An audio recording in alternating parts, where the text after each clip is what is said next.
Good afternoon. If you're on the West Coast, good morning. Thank you for joining us for today's session of GovCon 101 Timekeeping. Introduce myself real quick. So my name is Mike Mardesich. I've taught many different courses for PCI. I'm happy to be talking about timekeeping today. I work for a company called FORVIS. We're a government contract consulting group within a large public accounting firm. So FORVIS is a top 8 or so national CPA firm.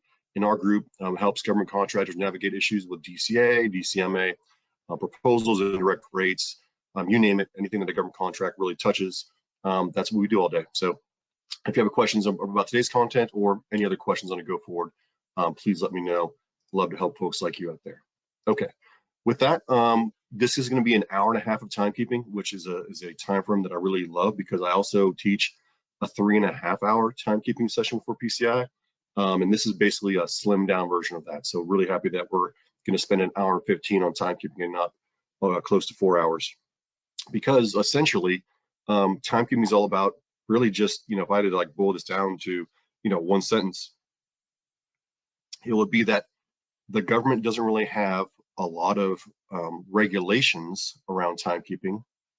And there are some best practices that the government auditors would like you to have in place, including daily time entry for all the hours worked, for all the work performed, right? That's a long one-on sentence, but that'll be one sentence. If I could, encapsulate this next hour and 15 minutes, that'll be the sentence.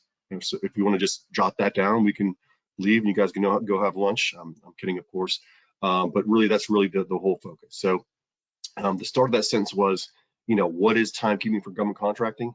And what we're going to find is that there's not really a lot of regulation out there. There are a lot of things that influence it, like being able to comply with laws, being able to comply with the expectation of government auditors, being able to calculate your costs correctly and your indirect rates correctly. But there's not a lot of regulatory authority out there on timekeeping. Okay, that's something that definitely, is a takeaway from this class. So we're going to talk about that. We're going to talk about those laws and acts that influence timekeeping. We're talking about roles, right? Roles meaning, what are the responsibilities of employees, of supervisors, of the management of the company, and also of government auditors and the government customers, right? We're going to touch briefly on labor accounting, not really in the sense of, how do we account for, specifically, but, what are the accounting considerations and what are the government auditors looking for to make sure that you're accounting for time and labor cost in the proper manner. We'll have a quick snapshot on the differences between manual and automated timekeeping systems, right? In some cases, you might still have paper timesheets, but those are becoming more and more rare. Then we'll get into some non-compliance factors, right? What are some things that government auditors think are wrong about what contractors are doing around timekeeping? And then how can we fix them? What are some remedial techniques that we can use to fix them? Then a couple of items here, the DCAA floor check, right? So you guys have had a lot of, GovCon 101 courses already. The DCAA or the Defense Contract Audit Agency, they're the government auditors. Their power is to write a report, really just to, audit something and write a report to the agency that they're responding to. So the DCAA floor check is that real-time evaluation of labor by DCAA. So they're going to show up and do an audit. So what to expect if you're going to have a DCAA floor check. And then finally, last bullet here, the COVID-19 impact, right? So a lot of people were working from home during COVID. Now we're out of COVID. What are we seeing around the impact of COVID-19 and post-COVID era around timekeeping? When we talk about, what does the regulation say around timekeeping, right? So when you talk about regulations, you're looking at the FAR, right? Federal Acquisition Regulation, right? That's what governs, government contractors. There are different supplements for different agencies, right? We have the DFARS for the DoD supplement for the FAR. But in generally, the FAR dictates, what you're going to do as far as regulatory authority, right? And I think we have a slide here next. Yeah, we're going to get into what the FAR says specifically, but you're going to see that there's really not a lot of FAR guidance, but there's other stuff, right? There's DCAA guidance, right? What do the government auditors say in their audit manuals? What do their internal control questionnaires say as far as when they send you something to fill out, to talk about, how you, do your accounting and timekeeping, what does it say in there? What does their contract audit manual say? When they're going to do audits of different incur cost proposals or accounting systems, what does it say? Guidance for contractors that are available on the websites. What does it say in FAR 15-2, right? FAR 15-2 is basically It is instructions for contractors when they're estimating or they're doing proposal activity where they need to provide certified cost or pricing data. So basically, when a government contractor has a proposal that is going to be supported by cost data, right, those instructions on how to prepare that proposal are dictated in FAR Table 15-2. And there it will tell you for labor hours and labor rates, including both direct and indirect labor, what are the expectations of the reporting and the documentation required to support that proposal as far as historical actuals and everything like that. So those are other expectations that influence requirements for timekeeping. Again, please understand that the first bullet here in FAR Part 31 and FAR 52, that's the regulation. Everything else here is more guidance, expectations, right? The next here bullet is uncompensated overtime. We're going to get to a slide on that, so don't stress there.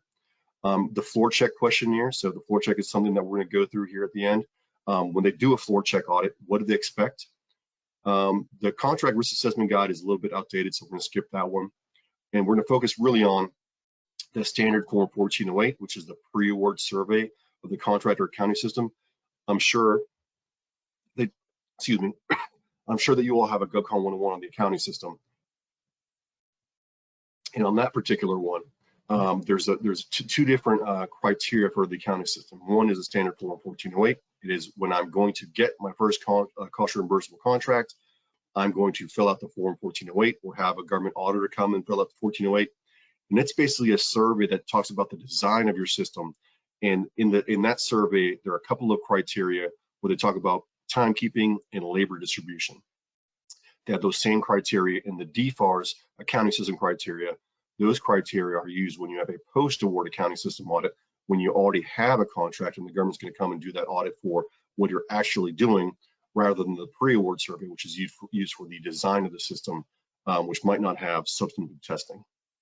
Okay, so the biggest takeaway of this slide is there's not a lot of regulation, but there are other guidance, requirements, expectations from auditors, criteria, different accounting system, surveys, where different, where we are actually going to see where the requirements for timekeeping actually come out. And the first thing, again, we're going to stress here the one in the FAR because that's the regulation, right? So here, what is timekeeping for government contracting, right? That first sentence I said, well, there's not really a lot in the FAR, right? So what does it say in the FAR? FAR Part 31 is the part of the FAR that talks about cost allowability. And here in FAR Part 31, it says a contractor is responsible for accounting for costs appropriately, right? So account for costs, right? And maintaining records, right?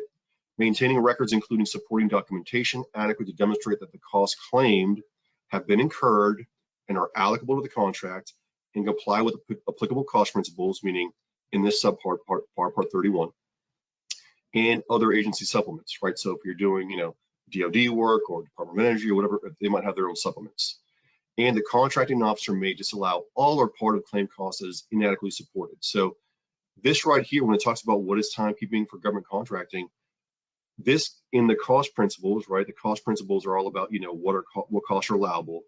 In FAR Part 31, it says costs will be allowable and the contracting officer may disallow them if you don't have appropriate records, right? So when you talk about timekeeping, this part of the FAR is not even specific to timekeeping. It's just saying in order for costs to be allowable, you need to have the right records to demonstrate that your costs are incurred. So what type of records, right? Could it be timesheets? Could it be payments or payroll data to your employees? Whatever it is to demonstrate that those hours have been worked and those costs have been incurred. So generally, in this part of the FAR, we're talking about cost allowability in general, not even specific to timekeeping. All right, so when we get a question, where in the FAR can I look on how it talks about timekeeping? There's not a lot there. There's one spot where we can talk about it in FAR Part 31. Another place where we can find guidance, we don't have a slide on that one, but I'll speak to it, is in FAR 52, 228, 222-8, right? And again, this is a slimmed down deck here. Here, records, there's another clause in the FAR where it says, in order for you to be in compliance with certain labor laws, you need to demonstrate that you're paying people the right amounts. And we're going to get into that when we talk about laws and acts that influence timekeeping. Basically, you need to demonstrate that you're paying your people the prevailing wages or overtime when applicable, right? And we need to have records to demonstrate that, and that's in a certain clause in FAR Part 52. So as you can see there, there's really not a lot in the FAR that dictates what you're supposed to do in regards to timekeeping. Where does it say that we need to do a lot of things about timekeeping? Well, now we're getting into guidance, right? So here we have the standard 1408 that I mentioned, and we have the DFARS accounting system criteria. Again, the 1408 is before I get my cost reimbursable contract, my system must be able to do these 2 bullets. And then the accounting system criteria and the DFARS are pulled into the audit program by DCAA when they're auditing your accounting system. You'll see they have those same 2 bullets. So what does the government audit program or criteria say about timekeeping? Here, you'll see that these bullets are the same in each of these different criteria, either for pre or post award. So what does it say? It says you must have or maintain a timekeeping system that identifies employees' labor by intermediate or final cost objectives. Okay, so what does that mean, right? So intermediate, right, might be like, I'm taking PTO, I might have some costs going in my fringe pool, right? I might be doing some overhead labor that benefits multiple contracts. That would be another intermediate cost objective. So I'm going to enter my time into overhead labor. It's going to benefit many contracts. Or I might be working on some bid and proposal activity or some other G&A function. I might be in finance, like many of you on the call are probably, or in compliance or contracts, and I might be in my G&A pool. So that would be in some sort of, potentially indirect cost pool, rather than maybe a final cost objective like a contract where I'm working on, I'm working on 2 contracts today. I'm working on contract A and B, or potentially I'm going to take, let's just say I plan on working an 8-hour day, and I am going to work on 4 hours on contract A direct, and then I'm going to work 3 hours on, my finance support. Maybe I'm helping, my finance function with something. It might be indirect, and maybe I might take an hour of PTO at the end of the day. So my cost accounting system must be able to accumulate and identify all of those employees' labor charges by those direct contract costs, by contract, in those indirect functions. All right. Then once the employee has entered that time, right, they're able to enter that time based on contract A, B, or C, fringe, PTO, overhead, G&A, bid and proposal, whatever it might be. Now I've entered that time, and now I'm going to make sure that my accounting system has a labor distribution system, right, that can charge direct and indirect labor to the appropriate cost objectives, right? So now I have my hours in the first bullet. I'm entering my hours in the timekeeping system, and now my labor distribution is going to take those hours, and it's going to change those hours into both hours, but now dollars as well, right? So my labor distribution is going to take those hours and turn them into cost, into dollars, and allocate those dollars to potentially my fringe pool, potentially my overhead or G&A pool, potentially, job A, job B, contract A, contract B, whatever those things might be, right? So again, this is not regulatory. This is what the criteria or the accounting system, criteria say for both pre-award and post-award accounting system surveys say that you need to do around timekeeping. So again, not a lot of guidance here, just keep records, make sure that I can maintain records that I've incurred certain costs for them to be allowable. And now can I account for them in the right way to make sure that those costs go to the right places, the right contract. All right, where else can we find more about what does it say in the FAR, or where can I find guidance on timekeeping? Well, again, we saw that the FAR says almost nothing, right? We see that the criteria for the accounting system basically say, be able to enter time and then be able to distribute that time to the right jobs or indirect cost pools, right? Now we're going to the CAM, right? So in the CAM Chapter 5, this is the DCAA's audit manual, the CAM, excuse me, DCAA's audit manual. Here, these bullets here, 1 through 9, these are the auditor's expectations. So when you say, Mike, I had the DCAA come in, they said I need to enter my time daily. I looked in the FAR and I can't find anything anywhere where it says I need to enter my time daily. So they must be wrong, right? Well, technically you might argue that they're wrong, but if you want to pass their audit, these are their expectations, right? So and we'll get into the why here in some other slides. So first, number 1, DCAA auditors will be looking to see that all hours worked for all employees are recorded, right? And this includes all direct and indirect work. All right, so basically, we're gonna get into the concept of total time accounting, right? We wanna make sure that all hours worked for all employees, not just my direct employees, not just my employees working on T&M contracts, but the CFO, the secretary, the contracts person, the proposal team, the business development team, everybody, the whole company, the organization enters all their time for all hours worked, and they're all recorded for both direct and indirect charges, okay? Then some things around controls. They want to see that the proper job assignments are made, hopefully by different individuals that are performing the work, meaning I don't want to be the person doing the work and assigning people to do certain jobs, right? Have some controls there as far as establishing charge codes, that sort of thing. 3 is they want to have daily time entry, right? They want to have daily recording of time worked by the employee, right? So they ideally want to see daily entry. Does that indeed mean that you mean to submit as final, maybe daily? Excuse me, sorry, getting a flu here. No, the answer to that is no. So they want you to enter it daily, but you might still be able to press submit or finalize weekly or bi-weekly or even monthly in some cases, depending on your corporate policy. But they want to see some sort of daily time recording because that's when you know it's fresh in your mind that exactly what you did that day, okay? And does it say in the FAR that you must do daily time recording? Not at all, right? It's just the expectation of the auditors. You want to pass their audit, that's what they expect, okay?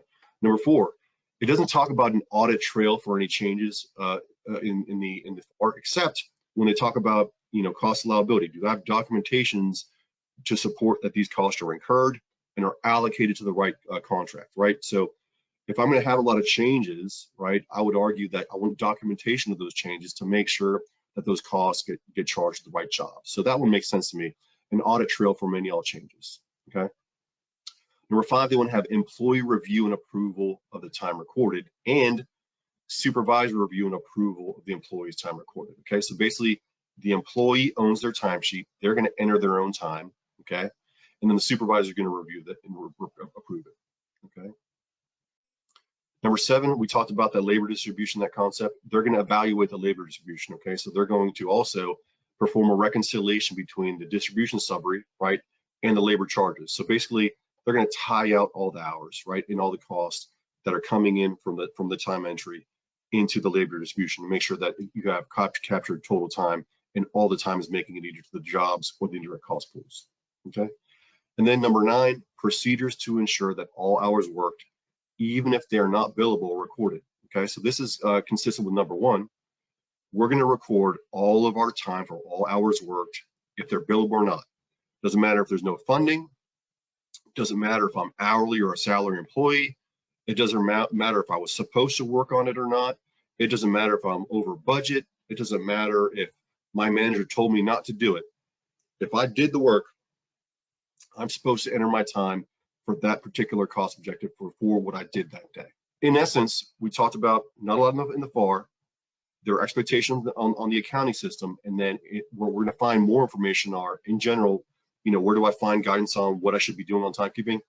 What do the auditors expect, right?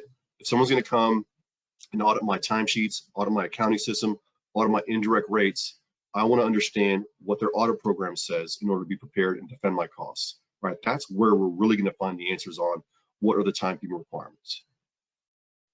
Okay. I want to talk a little bit more about timekeeping audit expectations around controls here. Again, we can find this in DCAA's guidance for contractors.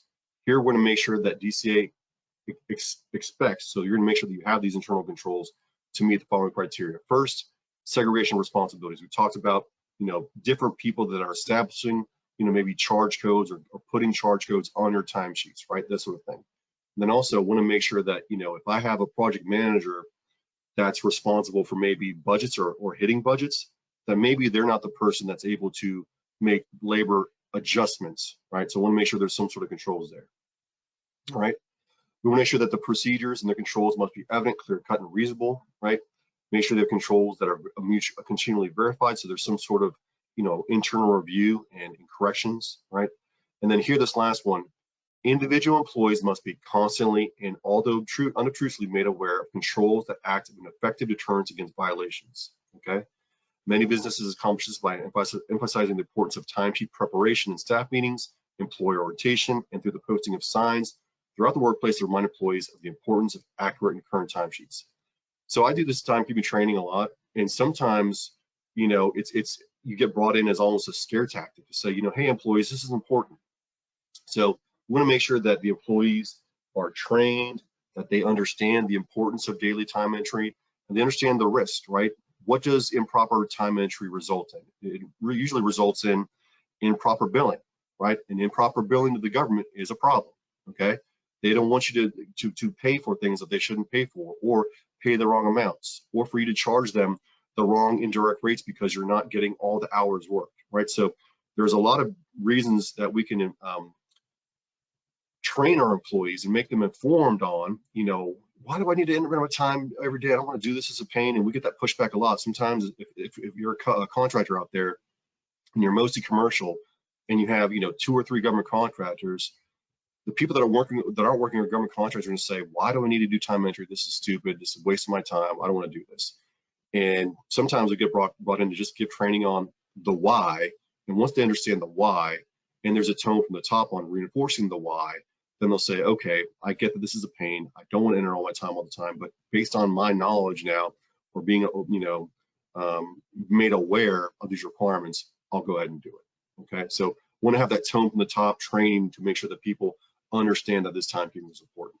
And again, that is an expectation of the auditors. When they do a floor check or they audit your accounting system, they're going to want to see that there's some sort of, you know, manual or HR guide or signs or interviews where the people are informed on why timekeeping is so important and that they're going to do it on it. Other controls, want to make sure that your employees are actually recording their time, and there's making sure that we have appropriate authorizations and approvals. Here, don't want to stress too much of these controls, but one thing I want to stress on the bottom here is internal reviews, right? So who's going to be monitoring the overall integrity of the labor timekeeping system and the accounting system as a whole? So hopefully someone in your organization is in charge of the accounting and finance function, and they do potentially some sort of internal audit, depending on the size of your company, might be more robust than others.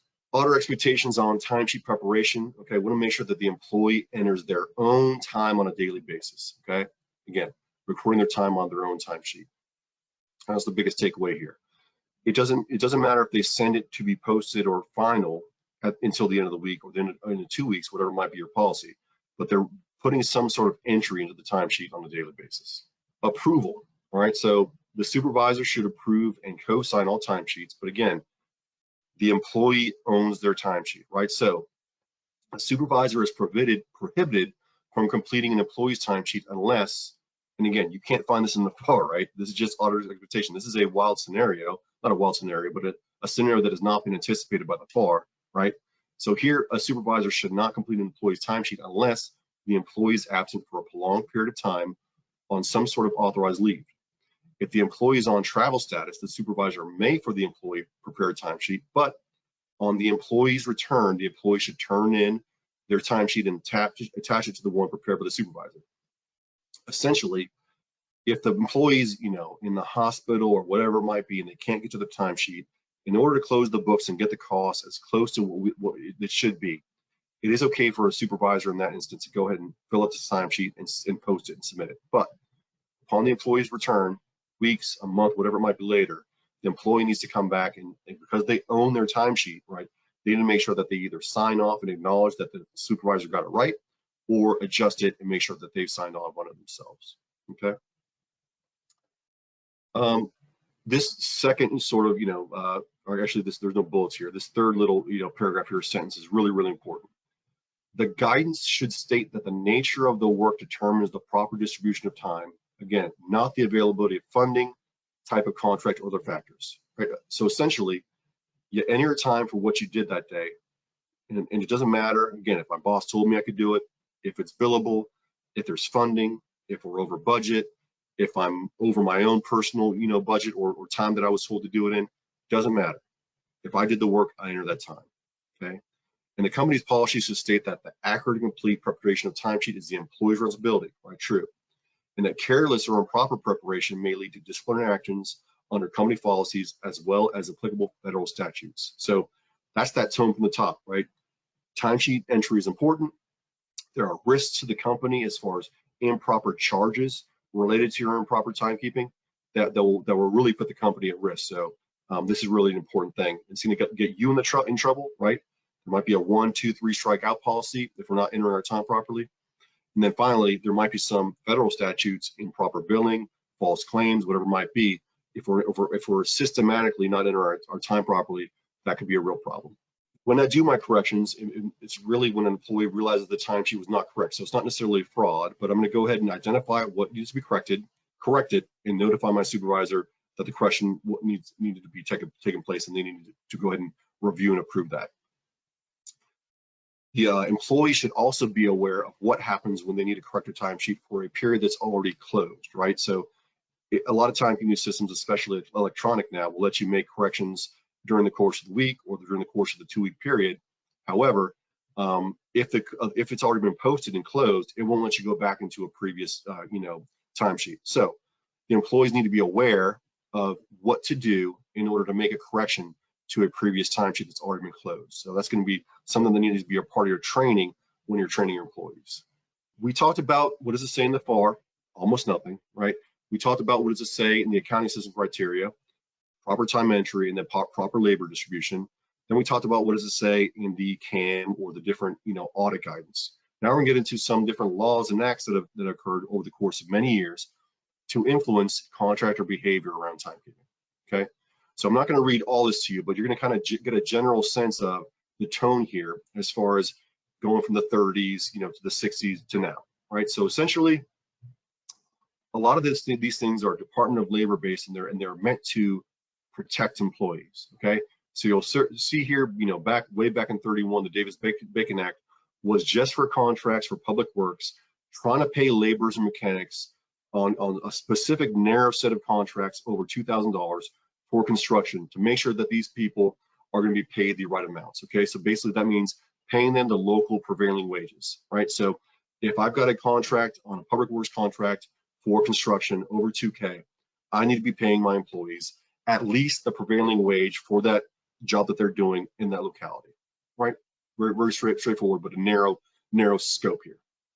Then we're expanding to now $10,000 for not just public works, but manufacturing of goods and services, manufacture of goods.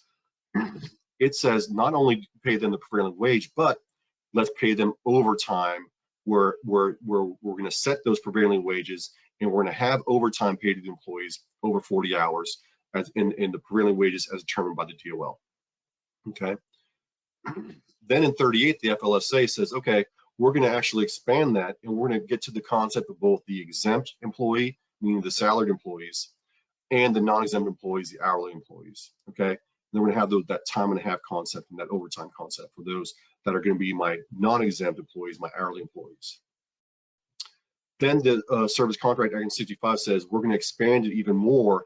This scope of who's going to have to play by these rules to service providers now, right?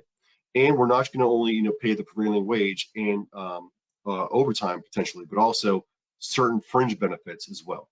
Okay, so you can see that in order for companies to play by those rules as far as capturing all the hours, paying them overtime, paying the right fringes, they essentially need to capture all the hours worked, right? Especially for my non-exempt hourly employees. Get into a little bit of role play here about the rules and expectations of the government auditors for federal contractors, for the employees, for the supervisors, etc. So first, for the employee needs to consistently follow established procedures. So in order for them to consistently follow established procedures, guess what? The contractor needs to draft and have good procedures that follow the criteria in the SF 1408, the criteria in the accounting system, auditors' expectations to calculate indirect rates readily, to have appropriate documentations that we saw in the FAR, the documentation requirements, and make sure the employee understands what they're supposed to do in order for you to get those costs, be deemed allowable, and be able to calculate those costs. So employee, follow the procedures. Also employee, like the question that was just raised earlier, attend training. Okay, that training we suggest it be done annually. Okay, read the policy, of course. Read the policy is going to be a part of consistently following those established procedures. All right. Fourth one is the biggest one: record your time accurately and on a daily basis. Again, I'm going to report it daily, but I might make changes before I close the period. But I'm going to submit either at the end of the week or at the end of the 2-week period, whatever my company policy is.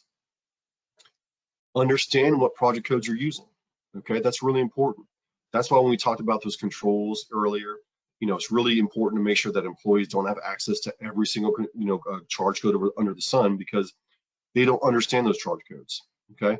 I have a lot of clients that have charge codes or, job numbers that are really complex.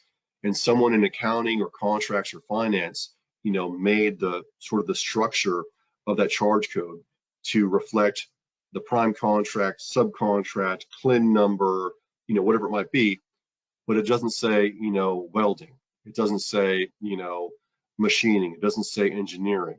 So when my employees trying to figure out what they're doing, they're saying, okay, well, I'm working on 002-04-0567, right? And they don't understand what that means. And they might be hitting that charge code for weeks until someone says, oh, that's not the right charge code. So make sure that your charge codes are easy enough for your employees to understand.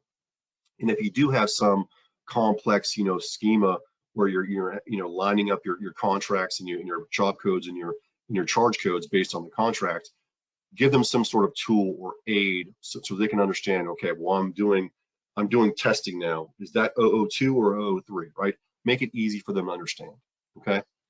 The employee also must correct and document errors, right? So they need to be able to understand what they're doing in order to find errors. But if an error is going to be pointed out to them by their supervisor, make sure that they understand how to correct and document them, right? Could be that, going back into the notes field and I just say, hey, I found an error on my own, enter the wrong code, or, actually I thought I worked 4.5 hours, I really worked 5 hours, I'm gonna correct that, right? Something like that. Or if the supervisor, dictated it, you could say, supervisor, notice I entered the wrong charge code, I'm making the correction here and I acknowledge that it's correct, something like that, okay? This next one here, understand where you work. We want to understand when I am working, right? So in some cases, for instance, I work in professional services, and many of you do too as well. Do you start hitting the job when you turn your laptop on? You start, hitting the job when you arrive at the government facility?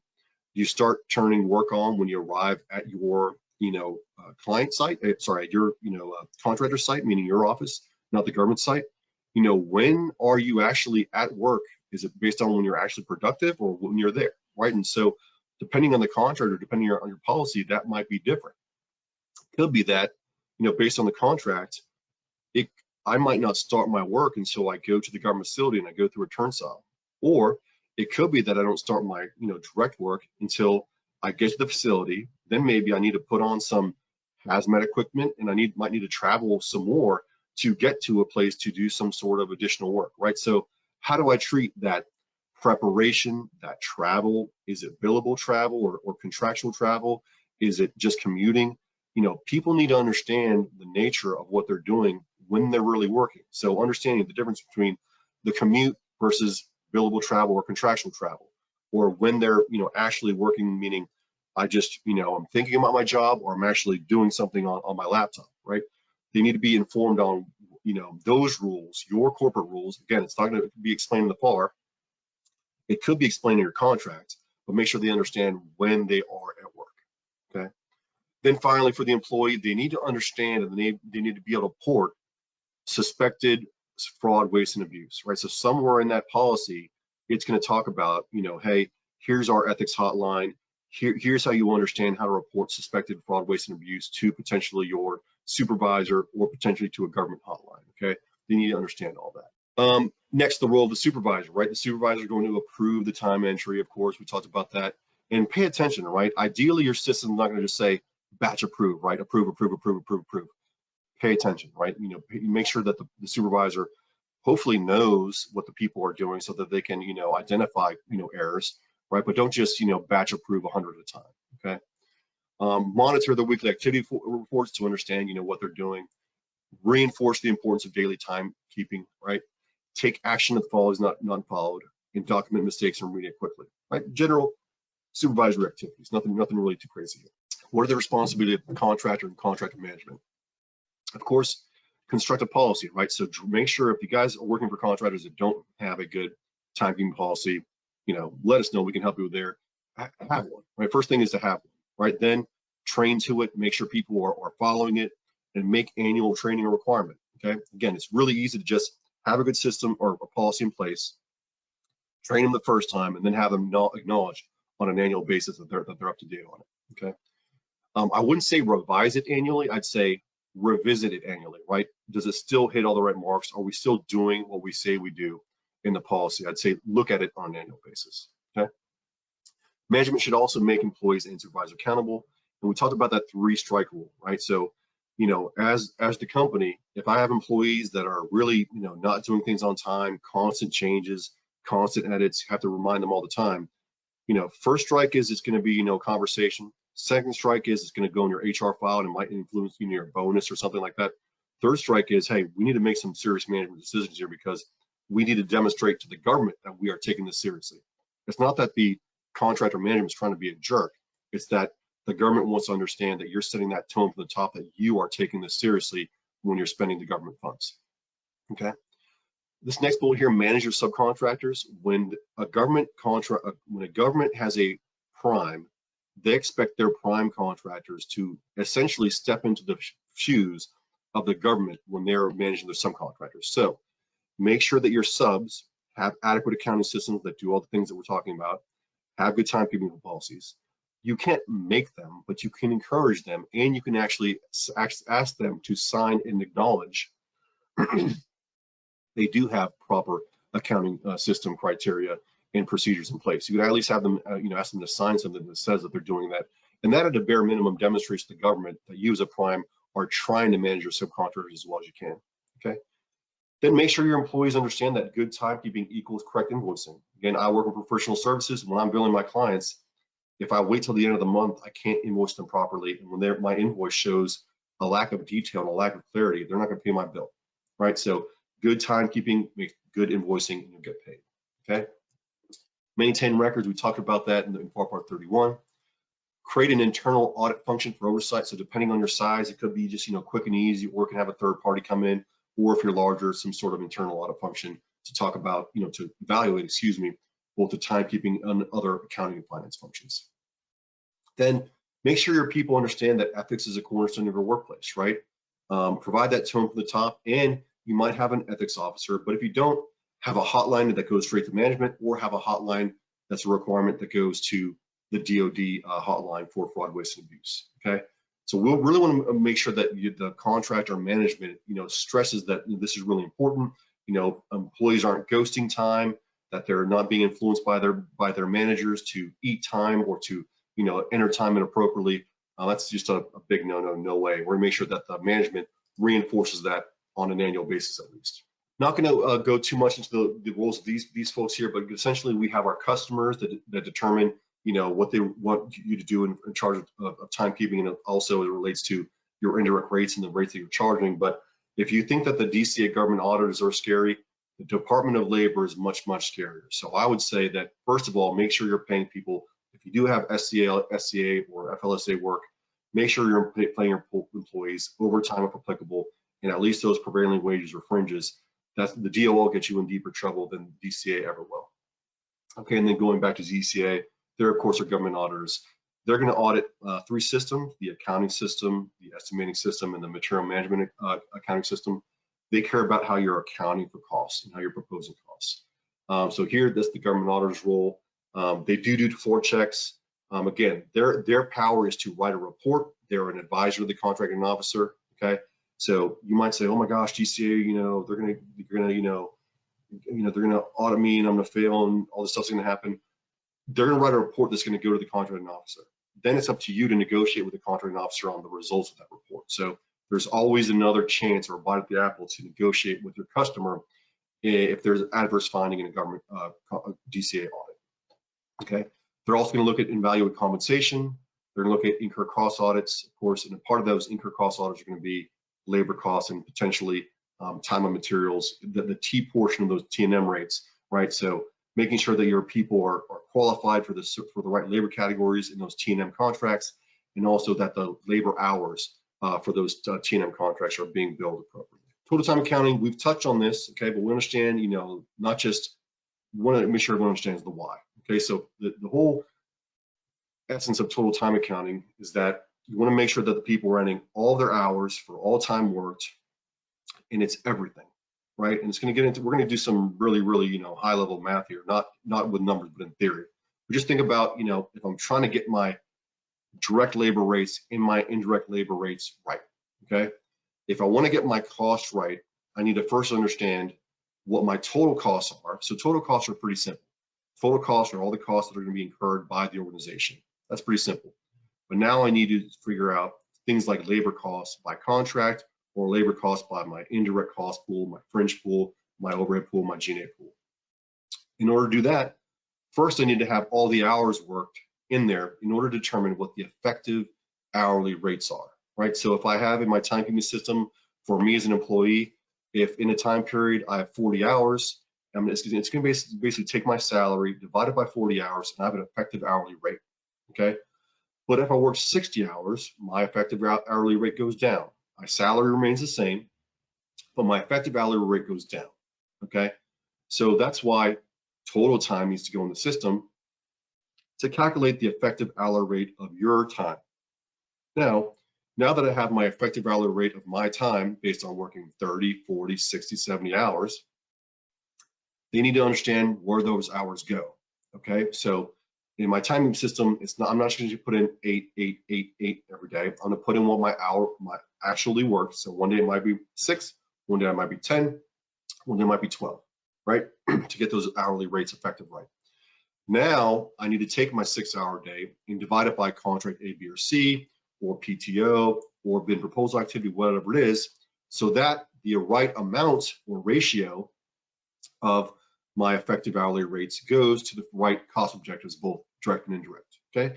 And it's really as simple as that. That's really what total time accounting means. It basically means that if a company has government contracts or has the cost accounting standard to be applicable, they need to have a timing system that can capture all hours worked and allocate all of those hours equitably to all the different benefiting contracts for all those hours worked, okay?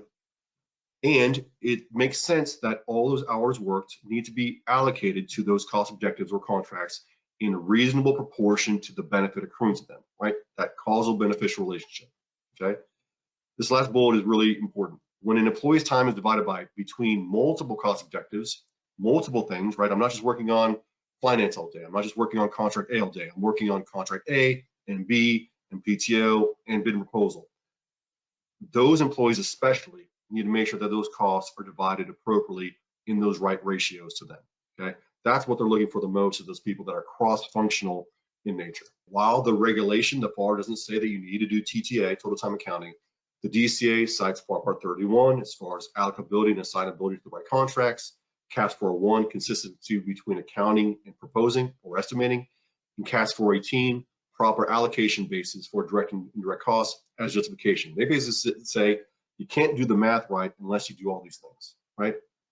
In addition, they're saying that allocation of direct and indirect costs essentially requires that costs be allocated to final cost objectives or contracts on that beneficial or causal basis. And it is implied that all hours worked, right, are needed to correctly determine the beneficial or causal relationship between the cost and the cost objective, where those costs go, right? So step 1, give me all the costs. Step 2, put in the time entry, all the things that you did in order to distribute those costs to the right places, just like those accounting system criteria we talked about earlier, right? So again, it doesn't say it in the FAR, but if you want to, in compliance with this, get the rates right for that, comply with the CAS here, it implies that you need total time accounting. And honestly, it does make sense. You really can't get the math 100% right unless you do this.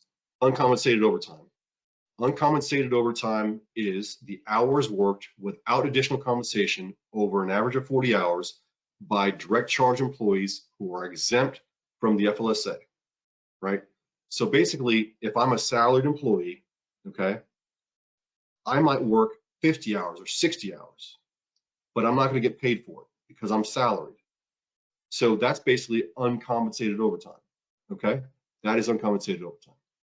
The distinction between uncompensated and unpaid is that I might, if I'm an employee that gets overtime, unpaid overtime means you didn't pay me my overtime, but uncompensated overtime is for employees that have FLSA applicability that should be getting, uncompensated overtime is for people that are exempt, that are salaried, that are not going to get extra money because they're on salary, where did the where do the auditors focus on areas of concern? Okay, they want to make sure that they're going to look at things like contract type mix, right? So looking at cost reimbursable contracts versus FFP contracts, right? So they want to make sure that contractors aren't overinflating the costs on cost reimbursement contracts and under, allocating costs to FFP contracts.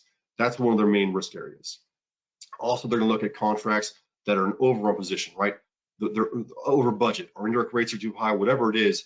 We don't have enough funding, so we're going to look at issues with timekeeping in those areas. Then any budgetary controls, right? Okay, who's controlling the budget here? Someone that's in control of the budget or has incentive to maybe manipulate that budget shouldn't have the opportunity to do that. And then similar scopes, right? If I'm doing painting for contract A and painting for contract B, and one has cost type versus fixed type, how do I know which one I'm working on? How do I make sure that the right charges are going to the right contract? So when the government is going to look at risk areas, they're really looking at those things: contract types, funding limitations, budgetary controls, and similar scopes where I can't determine which contract I should go to. Really easy to try and mitigate those. Make sure that the people are understand what they're working on. Make sure that the people are going to be not incentivized to work this second bullet here, or doesn't have a bullet. If people are working the first 8 hours a day and only charging the first 8, and they're not charging the other 2 or 3 or 4, they're really going to be messing up that time, the time accounting, right? Because they're overstating the first 8, and all the costs are going to the first 8, and none of it's going to the second. Okay. This third one here, fourth one, cost type government contracts work during the first 8 hours, and fixed price or commercial work during the unpaid hours, right? These are all sort of ways that government auditors perceive that contractors might game the system to push cost to cost reimbursement contract and away from FFP or overrun contracts. Okay, these are a lot of repetitive slides here. How do we counter these non-compliance issues? The employee owns their timesheet. Again, this is a lot of repeat here. Employee owns their timesheet. The employee owns their timesheet. The supervisor reviews their timesheet. They have the adequate timekeeping policy. It's been read and signed, et cetera, et cetera. Reinforce that the people know what they're doing there. How can we fix this? Again, we talked about this again earlier. Conduct regular interviews, make sure that people are doing all the right things, have segregation of duties. A lot of these things are sort of repetitive here. Have the right policies and procedures here to make sure that make sure that the people have the right training. You're looking at things on a regular basis. You definitely have a right audit trail, right, to make sure that any changes or adjustments are being recorded and documented appropriately. Again, these are very simple control type of scenarios here. Other simple remediation techniques here: employee training programs.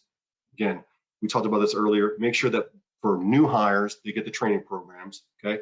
And then the question that I think someone asked earlier, make sure that there's a refresher course for existing employees, could be on that annual basis and that annual acknowledgements, okay? We talked about that tone from the top already, okay? Another thing that was this last year is the internal floor check, and we're talking about that in a lot of detail here in the next. The floor check, what is it? So the floor check is designed to test the contractor's compliance with the contractor's timekeeping policy, controls on labor charges, and to check if the employee's time records for integrity and accuracy. The real thing that they want to do is want to validate that employees are actually at work and ensure that employees are charging time on a daily basis, not only once a week or once a month. The biggest thing that they're doing is testing for existence, okay? They want to make sure that the people that are charging their contracts are real, okay? That they are actually working, and they're actually working on their jobs that they're charging for. That's really the biggest thing there, okay? Why do they occur? They occur when there's a perceived risk. It's not only when there's risk, right? It's also to sort of validate your systems, acting appropriately. So it's not just, hey, I think something's going wrong, but if there's a perceived risk that labor costs might not be recorded correctly, DCAA may perform floor checks, labor interviews, or both.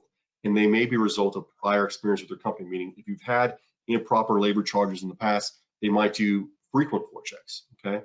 One thing to understand here is the floor check is the only unannounced audit. They're just gonna show up, okay? The reason for that is they wanna make sure that they're validating existence, all right? So what they're gonna do is they're going to establish a POC in the locations that the employees are all working in, right? So if you have multiple locations, they'll establish a POC and contact each location, obtain a roster of the people that are working there, obtain information on who's working on the contracts that they want to make sure that they're auditing, okay? And they're just, once they establish that POC, they might show up in a week, in a month, or never. But if they do show up, they're going to already have an understanding of who they want to interview, and they're going to perform an interview with that employee. They're going to sit down with that employee and ask them about, what they've done that day. They're going to ask them about, how familiar they are with the company's timekeeping policy and procedures. They're going to ask them about the company's ethics program. They're going to want to see the employee's actual timesheets. Okay, so it's basically a validation that they exist. They're working on the jobs they're supposed to be working, and they're working on the jobs that they were actually billed, right? And that they understand the company's ethics program, timekeeping policies, and they're actually following them. So they're going to ask them, they're going to interview them and actually ask them to pull up their timesheet, and they're going to see, oh gosh, okay, so John, here where it's Thursday, and I see you haven't entered any time for all week. So go ahead and enter your time for all week right now while I'm sitting here. It's that sort of live interview. Again, they're going to talk about all the things that are going to be in your manual. Have you read the timekeeping policy and procedures? What happens if you need to make corrections? All those different things. Okay. If the employee is not there, because part of this is really about existence. Okay,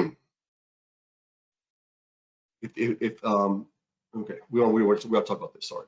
If the employee that they want to interview is not there for the floor check, they're going to just arrange for them to be interviewed on a later date. Could be remotely, or could be remotely that day. Maybe they'll call them that day if they can arrange that. But they're going to come back for sure and validate that employee. Okay. So what happens if they've done the interviews and they've seen that your employees don't know what they're doing, all their timesheets are, not entered appropriately, and there's some perceived lack of controls? Well, that's a problem. Okay. That can result in a failure of your accounting system. That can result in billing adjustments. That could be a real problem. So definitely, if that occurs for you, in real time, try to be fixing and acknowledging, remediation steps in real time as much as possible. Okay. Don't just, agree, oh my gosh, we failed the floor check. Don't say, yeah, great. Yeah, we agree we failed. Say, well, actually, we have this in place and we have that in place, and we're confident that this can be corrected. That sort of language here. So never necessarily agree with that, especially in writing. How does DCAA audit work from home? So before COVID, right, work from home programs, what they would do first is say, all right, I'm testing your timekeeping procedures. Let's take a look at if I want to audit your work from home procedures at all. Meaning, if no one works from home, who cares? Or maybe if 10 people out of 1,000 work from home, who cares? But if it is a material amount of people that are working from home and charging my contract, I want to take a look at the work from home policy. So step one is materiality. Step two is eligibility and status. As the company, okay, who is determining who is eligible for working from home, right? So if I'm a manufacturer, I can't have everyone working from home. So how do we document and validate that people are able to perform their functions from home? Okay, and someone needs to make that evaluation and approve that they're eligible to do that. Okay, this is all pre-COVID. So hopefully there was some sort of document or approval form or request form and approval form that says, I, John Smith, can work from home based on being able to do these functions, and it's been approved by management. Okay, now I have that approval policy where, someone's reviewed it. Now, how do I evaluate employee performance? How do I determine the employee's work schedule and that they're actually working, and attendance, right? So maybe they come to the office a few days, maybe they work from home, whatever it is. What is my rigor around? Is it, morning, meetings, kickoff meetings every morning, and then they go work from home, meaning virtual, of course. For instance, at our firm, when folks are working from home, we are on top of them in the morning, noon, night, whatever it is, at least some point during the day to say, how are you doing on this project? How are we coming here? What's going on? So what is your process for management to review that people are actually doing things and they're evaluating performance, that they're looking at work product to make sure they're working? Okay. And then how do they audit that? Well, they're going to do the same floor check procedures, okay, but they're going to do them remotely. So they might, do that from a Zoom, et cetera. So that's generally in the pre-COVID era what the DCAA audit program talked about from work from home. Now, during COVID, of course, it changed because eligibility meant everyone, well, not everyone, but many people more than originally anticipated were working from home and were therefore going to be participating in this program. So what really happened was DCAA sort of took a pause on being so rigorous on evaluating work from home, where this sort of eligibility and status sort of went out the window, and they were just looking for just general controls around how do you make sure people were actually doing work. Now that we're supposedly post-COVID, even though I can't get over this flu, they are sort of taking another look at evaluation of this, because many of the government auditors folks are actually working from home too, and they're really hesitant to come back to the office. But they have told us in different industry meetings that they are looking at this more. So what do we need to do about it? I would say make sure you do have a work from home program. The first step would be having a written program, right? Have something in writing that says, this is our formal work from home program, okay? Then how do we control eligibility and status, okay? Here's the people that are able to do it, and here's how they're approved to work from home. And then finally, how do we monitor their activities? How do we make sure that they're, going to be doing the work and make sure that they're managed well? Okay, so going back to the question here, I'm not sure if I answered all of your questions therein, but going back to the question, things like, people in the office that are just smoking or talking at the water cooler, that goes back to our question on, when do we know that we're at work, right? Am I at work? Am I billing the customer, or am I billing the G&A pool when I show up from the parking lot, or when I'm at the water cooler, or when I'm taking, a lunch break? The employees need to understand when they're at work, and hopefully your manual somewhat loosely describes, when they're actually working. And then for the people that are working from home that are producing tangible results, that's that sort of that third, bullet there, even bullets. That's that third row there is, how do we monitor that they're tangibly producing, some work product? And if we have evidence of that we're monitoring that, and there is tangible evidence, we should be able to document that and have good evidence in our documentation for 31 on how we're actually going to be able to support our claim costs. Perfect. Thank you so much, Mike. Again, if I could just do it again in that first sentence, right? If I wanted to see what is timekeeping mean for government contracting, there's not a lot in the regulation. There's a lot of expectations by government auditors. And in order to get the math right, the government says that you need to enter all the hours worked for all the work that you performed. And that should be regardless of any influence from management, funding limitations, billable, anything like that. So if you can understand those, that quick, 2 sentences there, you've got the course nailed, and you'll be just fine.